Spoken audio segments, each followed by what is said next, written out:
জয়গুরু বন্ধুরা, আমার চ্যানেলে বিউটিজ কিচেনে আপনাদের সবাইকে স্বাগত। আজকে আমি আপনাদের রান্না করে দেখাবো দেশি মুরগির মাংস মূলো দিয়ে। দেখুন বন্ধুরা, এখানে আমি মূলো কেটে সুন্দর করে পিছনে ছালটা কিন্তু ছুলে ফেলতে হবে। ছুলে এইভাবে বড় বড় ঠিক আলু কাটার মতো চাকা চাকা করে কাটতে হবে। দেখেছেন, এই যেভাবে রাখতে হবে।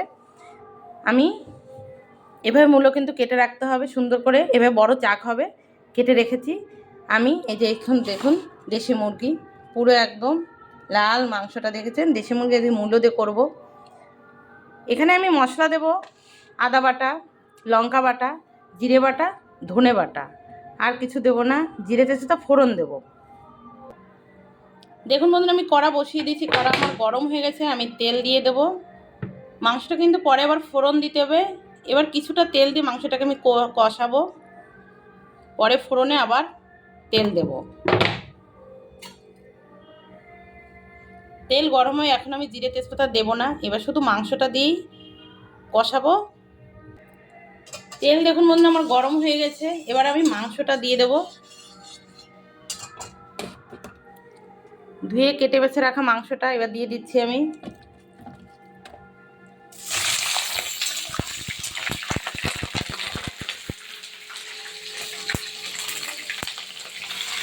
দেখুন বন্ধুরা, আমি মাংস সব দিয়ে দিয়েছি।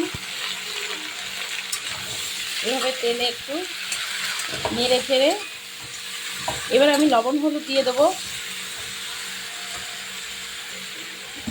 দিয়ে দেবো লবণ, দিয়ে দেবো হলুদ। পরিমাণ মতো হলুদ দেবেন, যতটা লাগবে। এবার নেড়ে চেড়ে আমি এক এক করে মশলা দেবো, মশলা দিয়ে কষবো। এবার দেখুন বন্ধুরা, আমি লবণ হলুদ দিয়ে নেড়ে চেড়ে এবার আমি মশলা যে বেটে রেখেছি এক এক করে সেই মশলা আমি দেব। আমি দিয়ে দেবো আদা বাটা। এরা কিন্তু মশলাটা কষিয়ে নিই, এটা মাংসতে আমি মশলা কষাবো। দিয়ে দেবো ধনে বাটা, দিয়ে দেবো জিরে বাটা,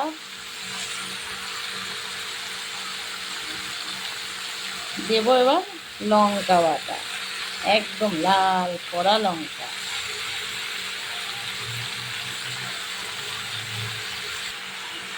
এবার আমি মশলাগুলো দিয়েছি সব মাংসের সঙ্গে সুন্দর করে এবার এভাবে জড়িয়ে সুন্দর করে সব মাংসের সঙ্গে যাতে মশলাটা মেখে যায় আমি ঢেকে দেবো।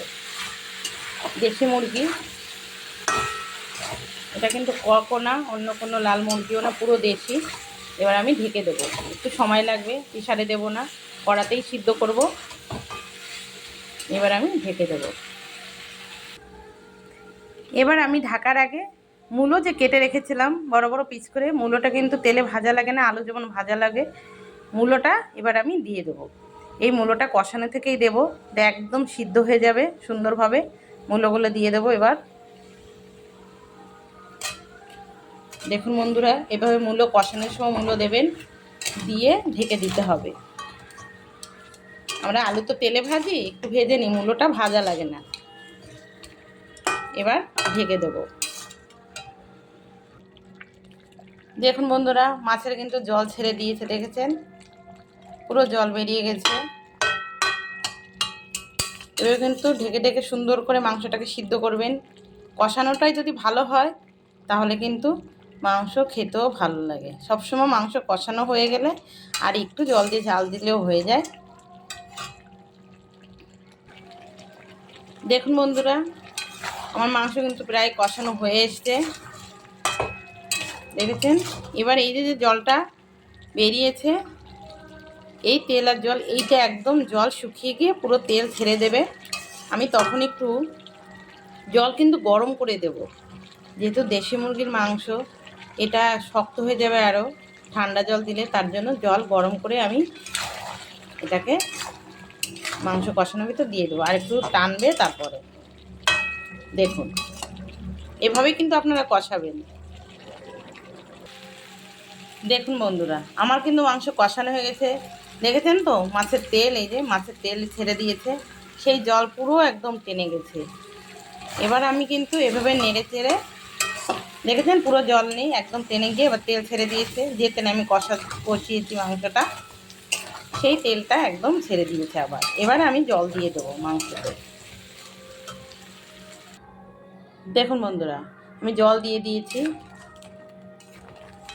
এভাবে কিন্তু গরম জল করে আপনারা দেবেন, পারলে সব তরকারিতেই গরম জল দেবেন। সব তরকারিতে গরম জল করে দিলে কিন্তু তরকারিটাও কিন্তু ভালো হয়। এবার তরকারিটা জাল হবে। দেখুন জল দেওয়ার সঙ্গে সঙ্গে টকবয় ফুটছে, যেহেতু গরম জল।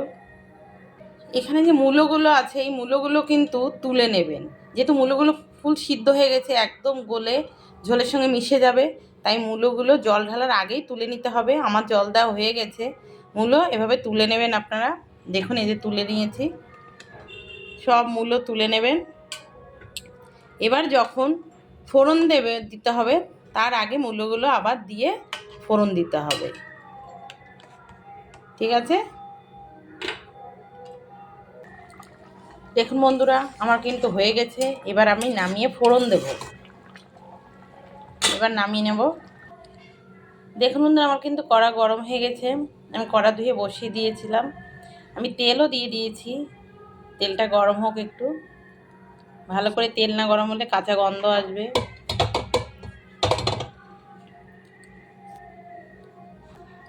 তেল গরম হয়ে গেছে, এবার আমি দিয়ে দেবো তেজপাতা, জিরে।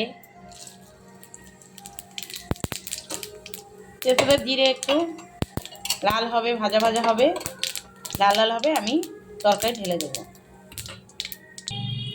জিরে তেজপাতা দেখুন পুরো লাল হয়ে গেছে। এবার আমি তরকারিটা ঢেলে দেবো।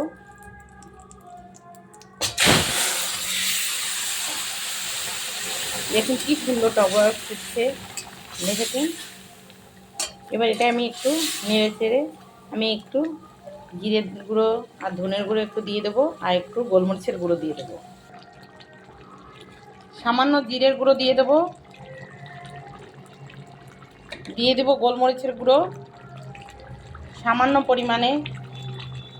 আমি যে মূলোটা রেখে দিয়েছিলাম, সেই মূলোটা এবার আমি দিয়ে দেবো ঝোলে। নেড়ে চেড়ে আমি তরকারি নামিয়ে নেব। দেখুন হয়ে গেছে, ঝোলটা কিন্তু একদম গায়ে মাখা হয়ে গেছে, ঘন হয়ে গেছে। এটা কিন্তু আলু ছাড়া মূলো দিয়ে দেশি মুরগির মাংস ঝোল। এভাবে কিন্তু আপনারা করে একবার খেয়ে আমাকে কমেন্টে জানাবেন মূলো দিয়ে মাংস কেমন খেতে হয়। মাংসটা কিন্তু সত্যি ভীষণ ভালো লাগে, মূলোটা খেয়ে দেখবেন ভীষণই ভালো লাগে। তরকারি হয়ে গেছে, আমি এবার নামিয়ে নেব। দেখুন বন্ধুরা মাংস দেখেছেন, মূলো দিয়ে মাংস কি সুন্দর হয়েছে, কালারটাও কি সুন্দর লাগছে দেখতে। খেতেও কিন্তু এরকম টেস্টি হবে, দেখতে যেমন লাগছে খেতেও কিন্তু ততটাই ভালো হবে। আপনারা কিন্তু মূলো দিয়ে কিন্তু একবার মাংস করে খেয়ে দেখবেন। আমার এই নতুন রেসিপিটা যদি আপনাদের ভালো লেগে থাকে তাহলে please please please like share comment করতে কিন্তু ভুলবেন না, আর সাবস্ক্রাইবটা করে দেবেন। জয় গুরু।